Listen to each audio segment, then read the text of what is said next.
dadweynaha ku dhaqan xaafadaha Sheekh Axmed Salaan iyo Sheekh Makaahil ee magaalada Boorama oo muddo ka howlana howliska wax u qabsaa oo ay ku dhisayaan wadada isku xidha labadan xaafadood taasi oo ay rabaan inay kaga dhigaan wada laami ah ayaa dadweynaha ku dhaqan labadan xaafadood ee Sheekh Makaahil iyo Sheekh Axmed Salaan ee magaalada Boorama waxay iska kaashan doonaan hawshan ay ku dhisayaan wadada u dhaxaysa labada xaafadood dawladda hoose ee degmada Boorama gudida labada xaafadood u qaabilsan dhismaha wadadan ayaa maanta soo bandhigay daamurka lagu sameyn doono wadada laamiga ah ee u dhaxayn doonta labadaasi xaafadood iyagoo gudidaasi ay tusayaan waxqabadka ay ku sameeyeen lacagtii ay ka ururiyeen dadweynaha ku dhaqan xaafadahan ka tirsan magaalada Boorama ee ay qaaraanka ka ururiyeen warreena waxa halkaasi hadal ka jeediyay qaar ka mid ah gudida u xil saaran dhismaha wadadan ee labada xaafadood waxaana hadaladoodii ka mid ahaa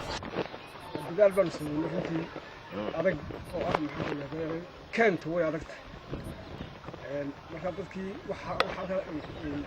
waxaan ku niri waxaan keenay waar ku soo darso marka dadkii way ku darsadeen alxamdulillah mahadsanyihiin dadweynaha iyo dawladdu waxay xalina xarjeenayaan inta ugu dhamaan doonto wax fiican weeyaan xaafadihii hore noogu horeeyaan kaga dayanay ee geesta dhinaca ee soo samaystay wadada marka annagana xaafadaha iyagii si fiican ayay noola qaateen waxaan dadaalay alxamdulillah waan imka ma naga mataqaanaa madaxeygii hayna dawladda hoose iyo wixii kale macaawimad nagu darsanayna aad baan ugu baahnaa dawladda hoosena waxay ballan qaaday waxaan ka filaynaa inay noo dhammaynayaan in waliba alxamdulilaahi rabbil caalamiin wuxuu gartay waxaa bini aadamku leeyahay ee dadka laga ururiyay ee ilaahay dartii loo ururiyay in alkiisa la mariyo la geeyo marka waxaan alxamdulilaahi rabbil caalamiin ilaahay noo kadbo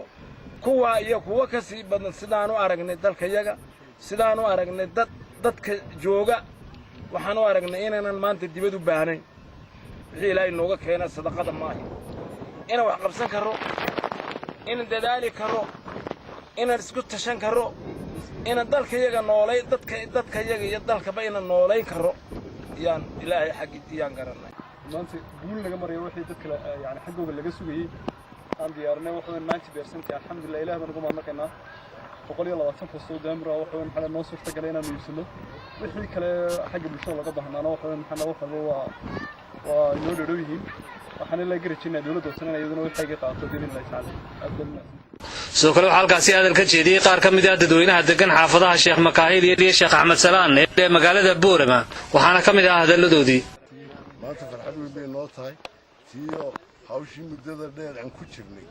ay maanta gabagabo ay noo taagan tahay muddo dheer baan xafidda ku dhex jirnay oo lacag intaa qolobkii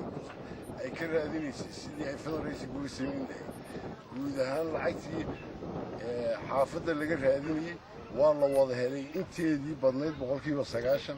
waana keentay maanta in foostooyinkii daamurka hayaan ku ballan qaadnay oo 120 foostii maanta aynu hor taallo hawsha jidka oo annaan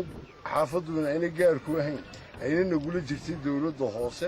ay maantana maayirku inagala joogo oo iyakuna qaybtoodii ay la diyaar yihiin marka sida awgeed waxaan ku rajo weynahay in dhawaan dadweynuhu wixii aan u dhex soconnay oo midho dhalay ay arki doonaan waxaan ku soo dhaweynayaa maayirka degmada Boorama si isna kelmadiisa uu yiraahdo wassalaamu calaykum warahmatullahi dhanka kale waxa halkaasi hadal ka jeediyay maayirka magaalada Boorama Cabdiraxmaan Shida Bile waxa uu sheegay inay ku darsan doonaan qaybta kaga aadan dhismaha wadadan arrintan waxay qayb ka tahay mashaariic horumarineed oo degmada ka socda oo kuwa ka mid ah hore loogu soo guuleystay oo ay midho dhalkooda sabab u yihiin xaafadda Shaqal Jawhar oo kale oo ka qayb qaatay wadadii 2 kiiloomitir ahayd ee la soo sameeyay qaybta hoose laga soo sameeyay kadib markay dadku arkeen inay haddii la iskaashado inay wax soo baxayaan inay midho fiican soo baxayaan jidad wanaagsan la helayo ayay tani waxay dhashay inay xaafadana isku xilqaanto oo ay yar iyo waayeel dhaqaatiir aqoon-yahan iyo cid walba inay xaafadda yiraahdaan inaguna qaybteena samaysano samaysigu muhiimadda inta badan ee dawladda hoose leh oo mashaariicda socota oo miisaaniyadooda ku jira iyo inta kale ka harsan laakiin inta badan culayska xaafadaha waxaanu saarnaa oo inaanu dhaahno inuu daamurkii la yimaado daamurkan waa qayb ka mid ah waddada la samaynteeda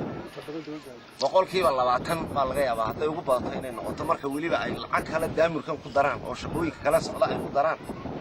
boqolkiiba 20 gaari mayso boqolkiiba 80 ama inta ka badan ee kale dawladda hoose bixinayso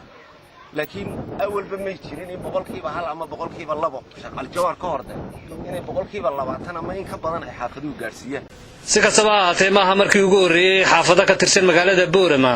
ay hawl iskaa wax u qabsaa ay ku dhisaan waddo laami ah oo isku xidha xaafadaha ka tirsan magaalada Boorama waxaase hore u jiray in xaafado ka tirsan magaalada Boorama ay hore u sameeyeen waddooyin laami oo isku xidha taasi oo ay iska kaashanayeen dawladda hoose iyo dadweynaha ku dhaqan xaafadahaasi Haashim Sheekh Cumar Good Somali TV Boorama